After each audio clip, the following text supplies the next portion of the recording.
కేంద్రంలో ఉన్న ఎన్డీఏ ప్రభుత్వం తెచ్చిన వక్ఫ్ సవరణ బిల్లు 2025కు వ్యతిరేకంగా ఆల్ ఇండియా ముస్లిం పర్సనల్ లా బోర్డు మరియు జమియతే ఉలమా హింద్ ఆదేశాల మేరకు శుక్రవారం జుమా నమాజు తర్వాత కొత్త బస్టాండ్ ఎదురుగా హోబా మసీదు నుండి గూడూరు పాత బస్టాండ్ సర్కిల్ వరకు భారీ ర్యాలీ నిర్వహించారు. గూడూరు ముస్లిం జేఏసీ కమిటీ సభ్యులు మరియు గ్రామ ప్రజలు భారీ ఎత్తున ర్యాలీలో పాల్గొని వక్ఫ్ నల్ల చట్టాన్ని రద్దు చేయాలని నినాదాలు చేశారు.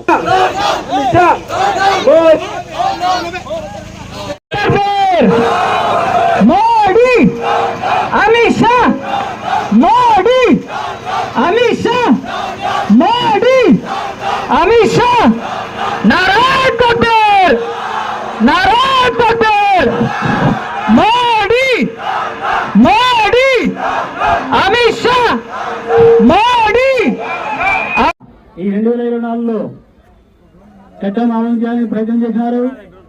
లోక్సభలో ప్రతి ఒక్కరు వ్యతిరేకిస్తే దాన్ని జేబీసీ పంపించారు. జేబీసీ జాయింట్ పార్లమెంట్ కమిటీలో ఎంతమంది సభ్యులు ఉన్నా అందరి సభ్యులకు వ్యతిరేకంగా అందరినీ సస్పెండ్ చేసి జేబీసీ కమిటీలో తీర్మానం చేయడం జరిగింది. అలాగే 25లో లోక్సభలో పార్లమెంట్ లో ఆమోదించడం జరిగింది.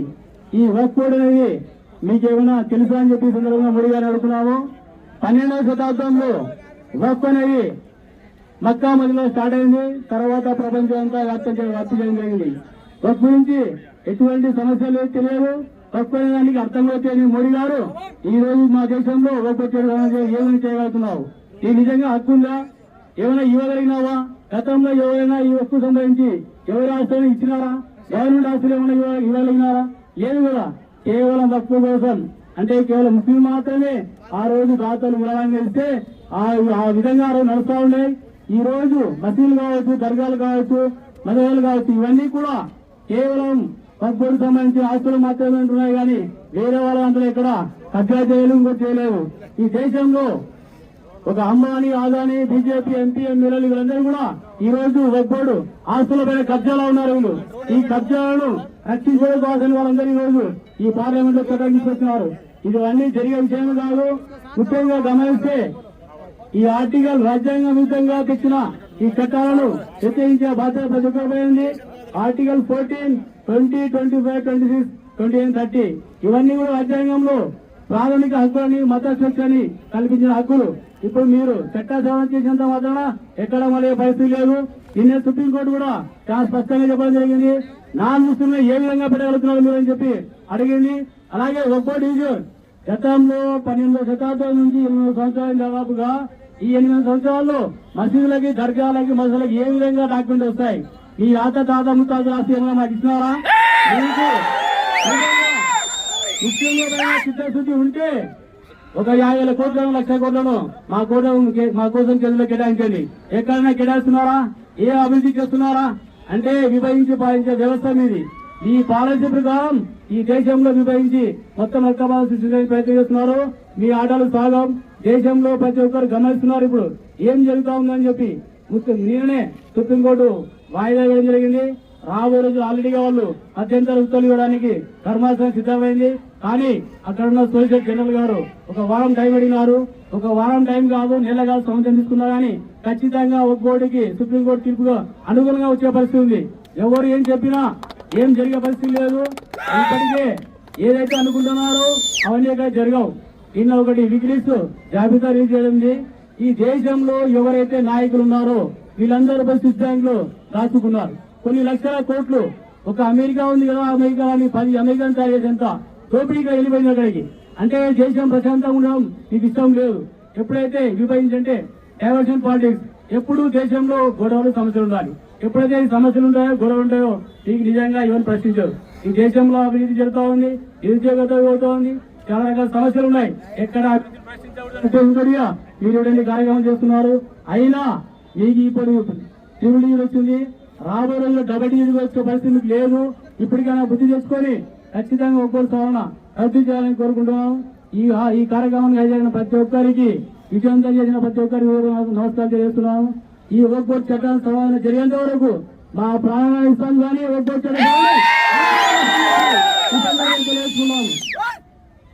नारा तकबीर, नारा तकबीर, we want గొప్పొచ్చేట చోళ వెంటనే గొప్పొచ్చేట చోళ వెంటనే Nara తక్బీర్ Nara తక్బీర్ we want justice we want justice we want justice we want justice we want justice pole BJP down BJP down BJP down BJP down BJP down Modi BJP Nara Takbir Allahu Akbar Allahu Akbar Allahu Akbar Allahu Akbar Allahu Akbar BJP Modi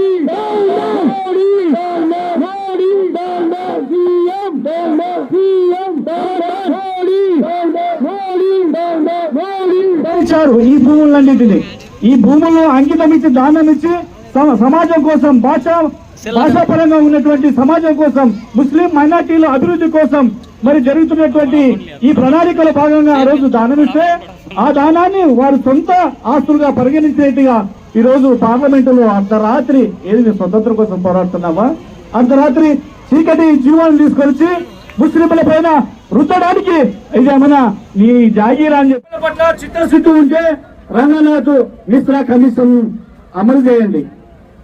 తర్వాత సచార్ కమిటీని నివేదికను అమలు చేయండి.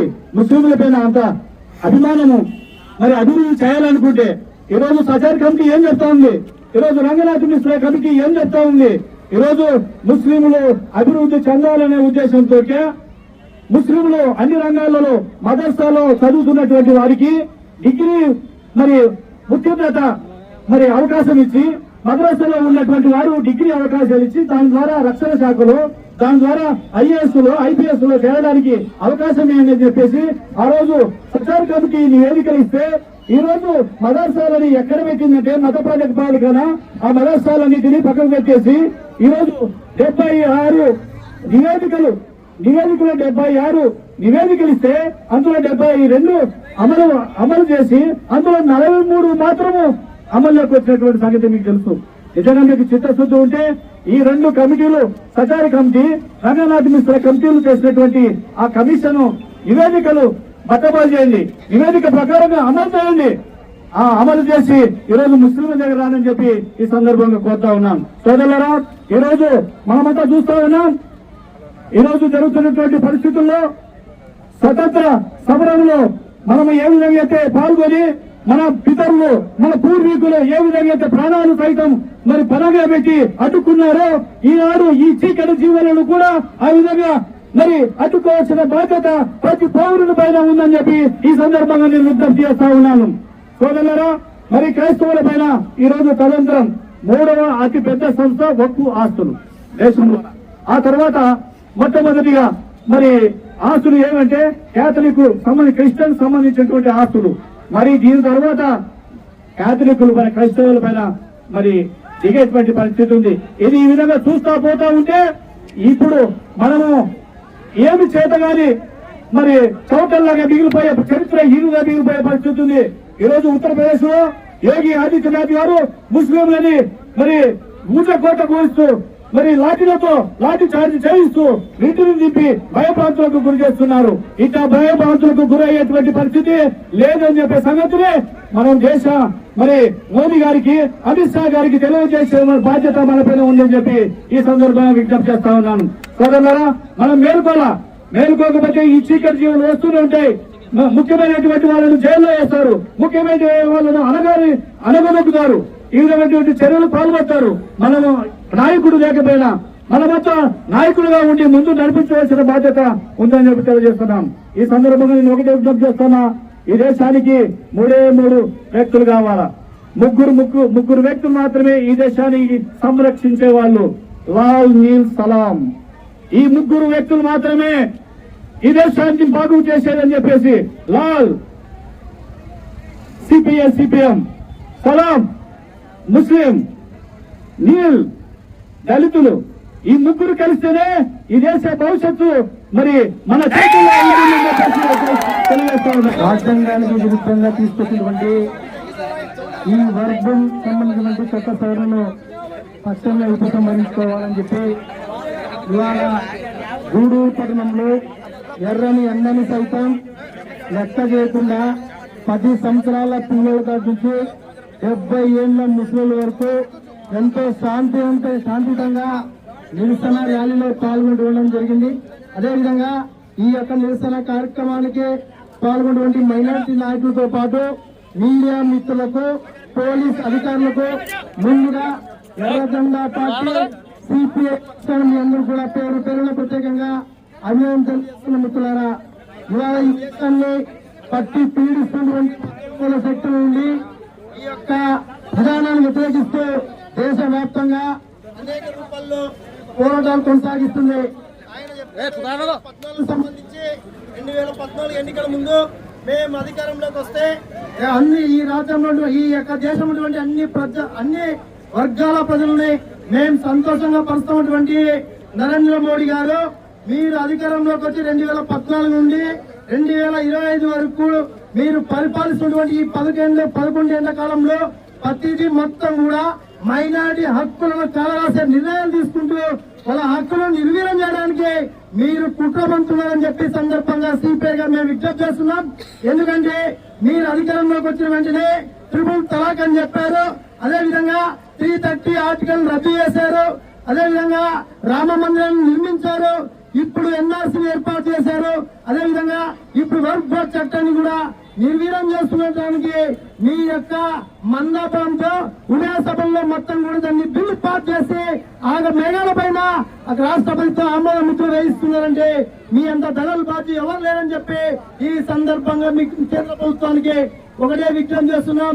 అయ్యా, ఈ work board సంబంధించినటువంటి భూములు మీ అబ్బా జాగిరిచ్చినవి కాదు, అంతకన్నా రాజకీయ పార్టీలు ఇచ్చినటువంటి భూములు కాదు, మరియు ఏ సంస్థలు కూడా ఇచ్చినటువంటి భూములు కాదు. పూర్వపున్నటువంటి పెద్దలు, మైనారిటీ పెద్దలు మొత్తం కూడా యావత్ భూములు మొత్తం కూడా భవిష్యత్ తరాలకు మా కమ్యూనిటీ అభివృద్ధికి, మైనారిటీ కమ్యూనిటీ అభివృద్ధికి విద్యా పరంగా, ఉపాధి పరంగా, సాంస్కృతిక పరంగా ఇది ఉపయోగపడాలని చెప్పి మొత్తం భూములు కూడా వర్క్ తీసుకోవడం జరిగింది. అలాంటి భూములు దేశవ్యాప్తంగా 9,40,000 కోట్ల సంబంధించిన భూములు ఇవాళ లక్షల భూములు దేశంలో ఉంటే ఈ దేశమైనటువంటి భూములు మొత్తం కూడా కాజేయాలని చెప్పే కుట్ర కోణంలో ఇవాళ దేశాన్ని పరిపాలన చేస్తున్నటువంటి మతోన్మాద పార్టీ అందులో ఇవాళ కుట్రపూరితంగానే ఇవాళ వర్క్ బోర్డ్ సవరణ చట్టాన్ని తెరపైకి తీసుకురావడం అంటే ఇంతకన్నా దుర్మార్గం లేదని చెప్పి ఇవాళ ఎర్రజెండా పార్టీ చెప్తున్నాం. నరేంద్ర మోడీ ఒకటే విజ్ఞప్తి చేస్తున్నాం. ఇవాళ ఈ దేశాన్ని మతాల మధ్య చిచ్చు పెట్టి మంట పెట్టి చలచి కాసుకుంటున్నావు. ఈ యొక్క మంటే నీ కేంద్ర ప్రభుత్వాన్ని దహనం చేస్తుందని చెప్పి సందర్భంగా చేస్తున్నాం. ఒక అంశాన్ని నరేంద్ర మోడీ చరిత్ర తెలుసుకోకపోతే చరిత్ర చదవండి, చరిత్ర తెలుసుకోండి. 1780లోనే మొట్టమొదటిగా దేశ స్వాతంత్ర పోరాటం కోసం మైసూర్ రాజు హైదర్ అలీ, అదేవిధంగా 1720లో ఆయన మనుమడు టిప్పు సుల్తాన్ ఈ దేశ పోరాటంలో ఆయన పాల్గొనడం జరిగింది. ముఖ్యంగా ఈ దేశ స్వాతంత్ర పోరాటంలో అసూలు బాసినటువంటి సమర యోధులు దాదాపు 95,300 మంది అసూలు బాస్తే ఢిల్లీలో ఇండియా గేట్ పైన దాదాపు 61,300 మంది ఇవాళ ముస్లింలు సమర యోధులు ప్రాణాలు త్యాగం చేసి, ప్రాణాలు అర్పించి దేశ స్వాతంత్రం కోసం మా ప్రాణాల పైన పర్వాలేదు ఇది దేశానికి కావాలని చెప్పి ఈ అక్షరం చెల్లించినటువంటి చరిత్ర కూడా ఇవాళ ముస్లింస్ ఉంది. అత్యంతగా ఇవాళ ఈ దేశాన్ని 100 సంవత్సరాలు పరిపాలించినటువంటి అక్బర్ గారు ఏ రోజు కూడా మతాలను గానీ కులాలను గానీ ఈ విధంగా విభజించ చేయలేదు. అదే విధంగా మొఘలాయుల కాలంలో కూడా అన్ని మతాలు, అన్ని సర్వాధికారులు ఉన్నటువంటి వారిని ఎప్పుడు కూడా విభజించి పాలించి చేయలేదు. కాబట్టి మోడీ గారు మీరు ఆలోచించాలి. ఈ భారతదేశం లౌకిక దేశం, భిన్నత్వ రాష్ట్రంలో ఏకత్వమైనటువంటి దేశం, అన్ని కులాలు ఉండాలి, అన్ని మతాలు ఉండాలి, సర్వశక్తులు ఉండాలని చెప్పి భావించే గొప్ప రాజ్యాంగం కలిగినటువంటి ఈ దేశాన్ని విచ్ఛిన్నం చేయడానికి ఎన్నో మీరు ఓటేయడం జరిగింది. మీరు ఓటేసి ఈ బిల్లును పాస్ చేయడం జరిగింది. కానీ ఈ తప్పును సర్దుకోవడానికి మీకు అవకాశం ఇస్తున్న చంద్రబాబు నాయుడు గారు, ఈ అవకాశం ఏంటంటే ఈ రాష్ట్రంలో వర్గోటును మేము అమలు చేయమని చెప్పి మీరు యొక్క మంత్రివర్గ సమావేశాన్ని ఏర్పాటు చేసుకుని అందులో తీర్మానం చేసి కేంద్రం పంపించాలని చెప్పి చంద్రబాబు నాయుడు హెచ్చరిస్తున్నాం. ఎందుకంటే ఇప్పుడే కేరళ వ్యతిరేకించారు, పశ్చిమ బెంగాల్ వ్యతిరేకించారు, తమిళనాడు వ్యతిరేకించారు, ఛత్తీస్గఢ్ వ్యతిరేకించారు. కాబట్టి ఎట్టి పరిస్థితుల్లో వర్క్ సంబంధించి ఈ రాష్ట్రాల్లో మేము అమలు చేయం. నరేంద్ర మోడీ నువ్వు ఏం చేసుకున్నావు చేస్తామని చెప్పి అదే పద్ధతిలోనే అధికారంలోకి వచ్చినప్పటి నుంచి ఈ దేశంలో ఉన్నటువంటి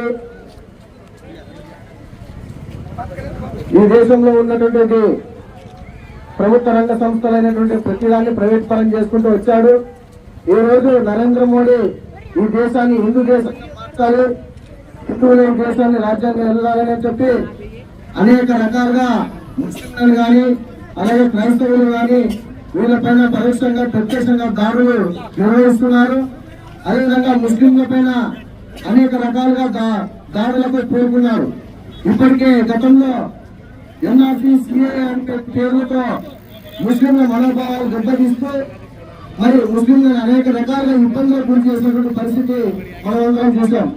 ఆ రోజు దేశవ్యాప్తంగా అన్ని లౌకిక ప్రజాశక్తులు అన్ని కలిసి ఆ సిఏఏ ఎన్ఆర్సీకి వ్యతిరేకంగా పోరాడడంతోనే ఆ రోజు నరేంద్ర మోడీ ఆ సిఏఏ ఎన్ఆర్సీ చట్టాలను అమలు చేయడంలో వెనుకబడ్డారు. అదేవిధంగా అవి చేతకాక ముస్లింల పైన మరో రకంగా కాశ్మీర్ లో ఉన్నటువంటి ముస్లింల పైన ఆర్టికల్ 370 రద్దు చేసి అక్కడ ఉన్న ముస్లింలకు ఆ రాష్ట్ర స్వయం ప్రతిపత్తికి మరి వ్యతిరేకంగా ఆ రోజు మరి ఆర్టికల్ 370 రద్దు చేసి వాళ్ళని అక్కడ ముస్లింలను మరి హిందువులను 2 రకాలుగా విభజించే రకంగా చేశారు. ఈ రకంగా దేశవ్యాప్తంగా ముస్లింల పైన అలాగే క్రిస్టియన్స్ పైన మరో రకంగా దాడులు చేస్తూ మత ఘర్షణలకు మరి ఈరోజు నరేంద్ర మోడీ ప్రభుత్వం పూనుకుంటుంది. ఈరోజు వక్ఫ్ అంటే ఏదో ప్రభుత్వం దాన ధర్మాల మీద నడిచేది కాదు. వక్ఫ్ ఏర్పాటు చేసేటప్పుడు పెద్దలు ఆ రోజుల్లో దేశంలో ఉన్నటువంటి ముస్లింలకు పేద ముస్లింల అవసరాల కోసం మరి ఆ రోజు మన ముస్లిం పెద్దలందరూ కలిసి తమ ఆస్తుల్ని దేవుని పేరు మీద వక్ఫ్ బోర్డుకి దానం చేసినటువంటి పరిస్థితి. ఈ రోజు దేశంలో నరేంద్ర మోడీ ప్రభుత్వం సర్వేలో చెప్తుంది ఏమంటే దేశంలో రైల్వే తర్వాత అంత ఆస్తి కలిగినటువంటి భూములు ఎవరి దగ్గర ఉన్నాయంటే వక్ఫ్ బోర్డు మీద దగ్గర ఉన్నాయని చెప్తున్నారు. మరి ఈ రోజు నరేంద్ర మోడీకి ఆ వక్ఫ్ బోర్డులో ఉన్న భూముల మీద కన్నుబడింది.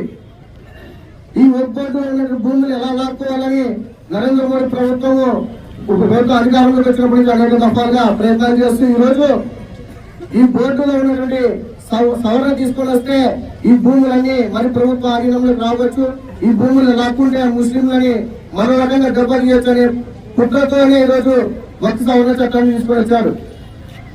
ఈ చట్టంలో మరి వక్ఫ్ బోర్డులో ఎవరున్నారంటే గతంలో చట్టం గత చెప్తే 1990 చట్టం ఏం చెప్తుందంటే 2 మహిళలు మరి మిగతా వాళ్ళతో మొత్తం ముస్లింలే తప్ప 11 మందితో ఒక బోర్డు కమిటీ ఉండాలని చెప్తుంది. కానీ ఈ రోజు ఈ చట్టం సవరణలో ఏం చెప్తున్నారంటే నరేంద్ర మోడీ చట్టంలో ముస్లింలేతరులు కూడా వేరే వాళ్ళు కూడా ఈ బోర్డులో ఉండాలని చట్టం చెప్తుంది. ఇది రాజ్యాంగబద్ధానికి విరుద్ధంగా నరేంద్ర మోడీ ప్రభుత్వం పాలన చేస్తుంది. ఎందుకంటే భారత రాజ్యాంగము ఆర్టికల్ 26లో మరి ఏ మతం వారైనా వారి మతపరమైనటువంటి అవసరాల కోసము సంస్థల్ని స్థాపించవచ్చని మరి ఆ రోజు భారత రాజ్యాంగంలో ఉన్నటువంటి సవరణ చెప్తుంది. అలాగే ఆ విధంగానే ఏ మతం వారు ఎవరికి వారు సంస్థలు ఏర్పాటు చేసుకున్నారు. దాంట్లో భాగంగానే వక్ఫ్ బోర్డు కూడా మన ముస్లిం సంబంధించి వక్ఫ్ బోర్డు కూడా ఏర్పాటు చేసుకున్నారు. కానీ ఈ రోజు నరేంద్ర మోడీ ప్రభుత్వము ఆ రాజ్యాంగానికి వ్యతిరేకంగా ఈ చట్ట సవరణలు తీసుకొని వచ్చి మరి ముస్లింల ఆస్తులన్నీ కొల్లగొట్టడానికి ప్రయత్నాలు చేస్తూ ఉంది.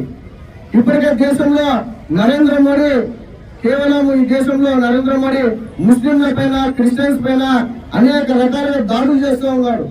ఎందుకంటే ఆయన హిందూ రాజ్యం కోసము మత ఘర్షణలు పెడుతూ ఈ దేశంలో ఉన్నటువంటి లౌకిక భారతదేశం ఇది.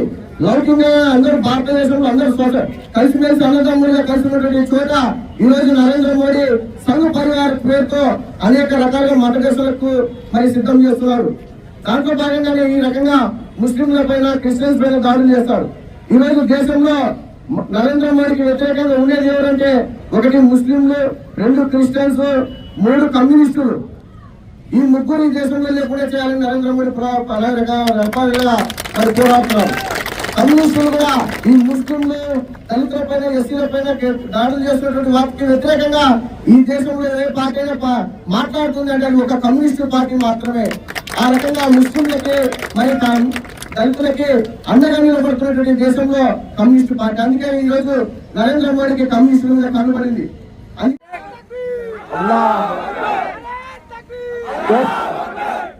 दोस्तों, इस देश की आजादी में जितना अपनों ने कुर्बानियां दी है, जितना अपनों ने खून बहाया, इतना गैरों ने पसीना भी नहीं बहाया। दोस्तों, इंडिया का गेट गवाह है। 60,000 से ज्यादा हमारे उलमा इकराम फांसी के पंजे को चूमा, जब जाके ये देश हमारा। दोस्तों, ये देश हमारा था, हमारा है, हमारा रहेगा। दोस्तों, मोदी गवर्नमेंट मनवाद पालना सिर्फ गवर्नमेंट कर। दोस्तों, इसको है ने हमारी सूबे के चंद्रबाबू वजीर आला ने एक तरफ है ने इफ्तार के दावत में बोले నేను ముస్లింల పక్షపాతి నియమలకు హఫ్తా भी नहीं गुजरा మా హృదయాల్లో గొల్లు బాండి చూపావు చంద్రబాబు ముస్లింలకు